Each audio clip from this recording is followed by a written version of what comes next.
Alright, so what we'll do is that we'll just do a summary of the Plunge Saws by Festool. So there is, again, like the extractors, there's more than one model. There's some larger 75mm depth of cuts, there's some larger 85mm depth of cuts. However, today we'll talk about our most common, our largest selling saw, which is our TS55. So this gives you 55mm depth of cut off the rail. However, using our rail systems, which is about 95% of the application anyway, you're going to lose 5mm because the rail's 5mm thick. Now rails obviously gives you the benefit of accurate and precise and straight parallel cutting, and they do come in different lengths. So if you're unaware, there's 1080 lengths, there's 1400, which is the most common. There's 2.4s, 2.7, 3 metres, and there's even 5 metre rails.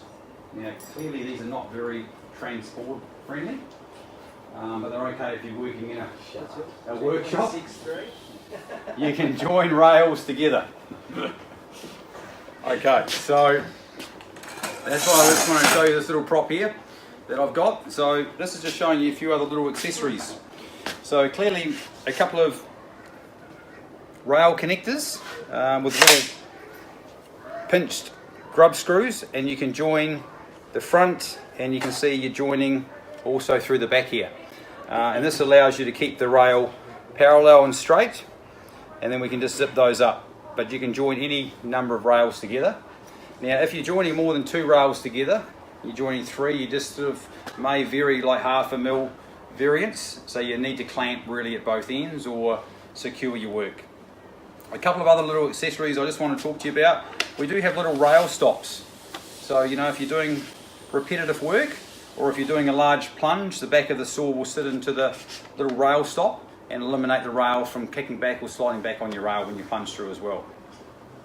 And these are called little rail deflectors. So if you're doing a lot of little shortcuts, maybe little forward overhang cuts, of course the dust hose and the, let's say, electrical cable from your saw, if you're using 240, will run over this deflector rather than catching, let's say, on the opposite side here on the raw aluminium.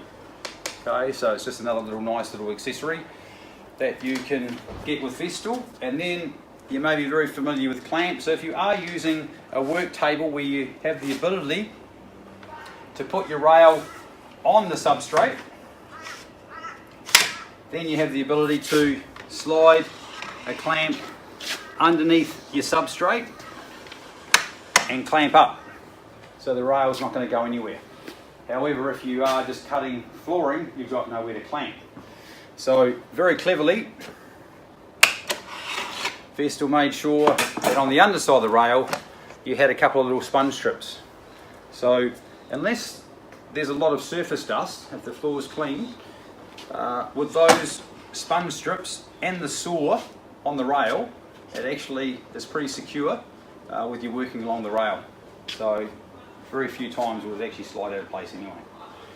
Now, like all applications, requires a different blade. So I just thought I'd just explain some of the colour patterns and some of the blades that are on offer with Festool. And it doesn't have to just be the plunge saw, it could be compound miter saws or table saws. The green circle obviously in the inside clearly is designed, it's telling it's a Festool product. It's a Festool blade, so you know it's Festool. And then the sub-colours on the outside are different applications. So the most common is going to be the yellow, which is just a standard timber blade. However, it does come in different teeth configurations. So 48 tooth would come standard with the saw as scope of delivery, but you must remember it's like a universal blade. So it's good for a lot of jobs, but not the master of any. So if you are doing ripping, it's going to be a bit of a fine tooth blade. So you're really like a 28 tooth blade. Will still give you like a precise, beautiful finish and slides through the substrate a lot quicker. The blue segmented blade, this is a negative pitch, so more for your aluminiums. So if you've got any aluminium mouldings or anything like this, this will be a blade that you could use here because you'll dull your timber tungsten tooth blade off, or plastics or perspex and things like this. And then the reg segmented is more for like your laminates. It's a triple chip blade. Okay, so your laminates or your hard surface and a perfect opportunity for flooring as well. Okay, so if you're looking for splinter-free, beautiful finishing cuts, this is another blade that you could look at moving forward. And like Festool, I mean, there's always many accessories. So if we're talking about rails, you can put them all in a rail bag if they're no longer than 1400 long. And you can fit 3 rails in here. And then you get a nice little zip where you can put your clamps or your rail connector. So you can put a few little bits and pieces in there. And then your rails. So we'll get out a 1080 rail, and I do have 2 1400 rails in there as well, which you can see I have here. So depending on what application you're doing, you have the flexibility to use different length rails, remembering we can join rails together. The type of application that you can use with these products is clearly like a lot of the sub-flooring that we probably do a demonstration here. But you also may be laying your flooring. You also may be cutting out damaged boards, okay, as well, so you can set the depth on the tools, and you've got fine adjustment to make everything more accurate and precise. So if we have a clear look here, we spoke about these sponge strips, but also there's these little clear splinter guards. It's a bit hard to see that far back, but you can see them here. And obviously when you make your first cut, you're calibrating the blade to the splinter guard. So it just means if you're working off this edge as your measurement, everything's accurate and precise every single time. But please remember that this is a wear point. So this is always going to wear, so if you change blades and have a thicker curved blade, it's going to eat into the splinter strip all the time. So after a little while, if you're reducing maybe visible notice that you got splintering or chip out, it may be because you need to replace the splinter guard strip. And you can buy that strip in lengths of 1400 or 5 metre lengths, and they just simply replace, peel it off, clean the edge up and add more splinter guard. I may decide that I'll scribe my lines, I've done my measurements, and again I'm going to line my splinter guard strip, which we spoke about, straight to my line. And then in this case, because I'm working off a table and I'm cutting subflooring, I can clamp very cleverly underneath and just support my work. Now in this case, we can use 2 clamps or we can just use 1. And with clamps, you have the ability to use what I'm using at the moment, which I call a fast fix clamp, which has the depth capability of 160 millimeters in clamping depth, or you can use an F clamp, and an F clamp has the clamping capability of 120 millimeters. So you have the ability of both options moving forward. So if we theoretically put that saw on that piece of material there, we can determine by, maybe I might just flick this around a little bit so everyone can see, the depth gauge. So those of you who aren't familiar with the product, very simply we can adjust the depth of our cut. And what will happen at the back of the saw, we have a riving knife which is retractable, and that will only retract as far as our blade has been set to the depth. So no matter what we're doing, now if you're unsure because you're cutting out a damaged board and you think, okay, before I hit the concrete it's roughly about 10 mil, you can set the machine at 10 mil depth of cut, and then you can fine adjust to eliminate scraping your blade on your concrete. So I'm not quite sure if you're aware of this little dial configuration here, and this is a little fine adjustment. Okay, so clockwise or anti-clockwise, and you can fine adjust that where you're literally just going through your substrate without cutting any further.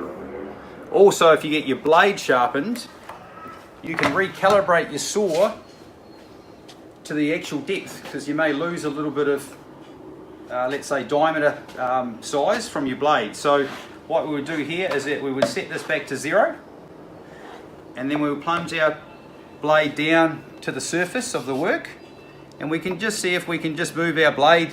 It's actually turning a little bit free here without actually just touching the work surface. So I can just physically adjust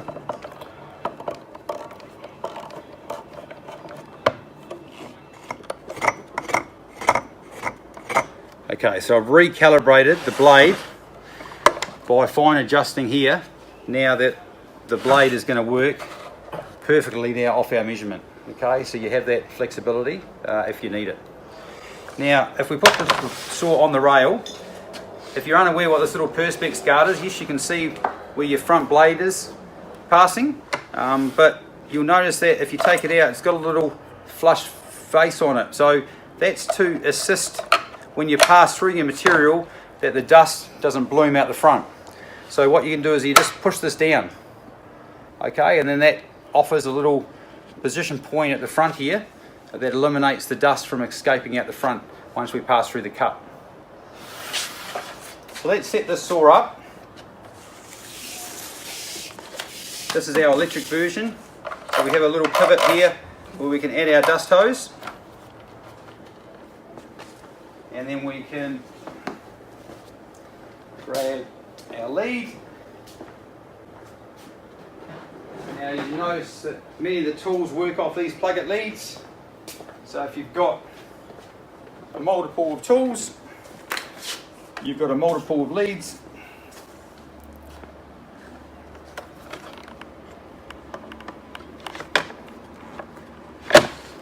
And the biggest damage to a saw, or if it requires servicing, is a damaged lead.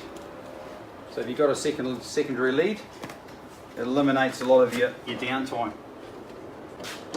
So we can plug that in now, and we should have power.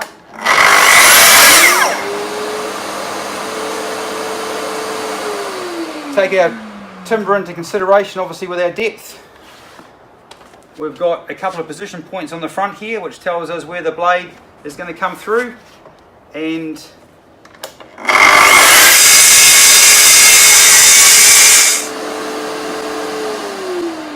the saw is cut perfectly against our splinter strip there.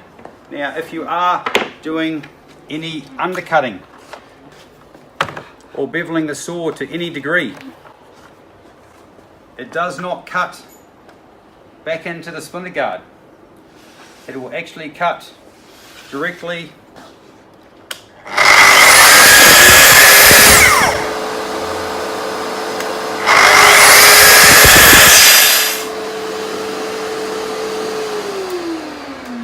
it hasn't altered that front edge one little bit. So if I unclamp that,